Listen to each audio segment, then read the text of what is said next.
बाबूजी जैसे ही जूता पहनकर बाहर जाने को हुए, तपाक से बहू सीमा हाँफती हुई आई और हाथ में थैला थमाते हुए बोली, आप बाहर जा रहे हैं, लौटते समय हरी सब्जी ले आइए। पर बहू, पैसे पैसे तो नहीं लिए तो क्या हुआ? उनके हाथ में 500 का नोट पकड़ा दी सीमा। ठीक है बहू, आते समय ले आऊंगा।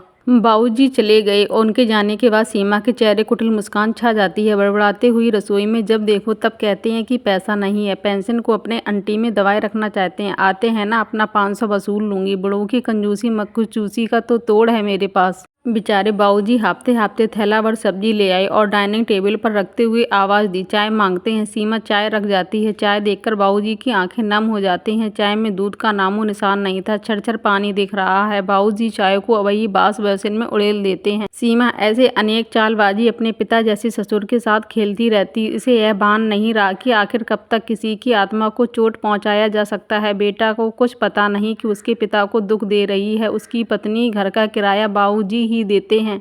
बिजली बिल और दूध का भी पैसा भरते थे। जब भी कुछ जरूरी खर्च आन पड़ता उसकी भी पूर्ति करते। इसके बावजूद सीमा को ससुर का खाना पीना खटकता। बाबूजी साल भर का राशन पानी में चावल, दाल और आटा भी खरीदते। बेटा विजय जानता है कि उसके पिता के लिए अनाज पानी का भरा होना आवश्यक है, इसीलिए बाबूजी भंडार घर के बड़े बड़े कनस्तर में अनाज रखा करते। उनका कहना था कि घर में अनाज भरा पूरा रहना चाहिए, इससे माँ लक्ष्मी का वास होता है और परिवार फलता फूलता है। उनके लिए घर गृहस्थी के असल मायने हैं अन्न का भरपूर होना। कहते हैं कि माँ के गर्भ में शिशु का भरण पोषण अन्न से होता है। सुबह नाश्ता करते समय विजय देखता है कि बाबूजी की थाली में छेना पनीर नहीं है। सीमा, छेना देना भूल गई हो क्या? सीमा किचन से ही आवाज लगाती है, दूध वाले का इस महीने का पैसा नहीं दिलाया है, इसलिए 1 लीटर दूध ही आ रहा है, उसमें चाय बनाऊं कि छेना फाड़ूं? विजय को काटो तो खून नहीं, अब किस मुंह से पूछे कि आप इस महीने दूध का पैसा क्यों नहीं दिए। जानता था कि उसके पिता ताउम्र अपने स्वास्थ्य पर ध्यान देते आ रहे। किसी दिन माँ से खाना देने में कोताही होती तो आसमान सर पर उठा लिया करते थे।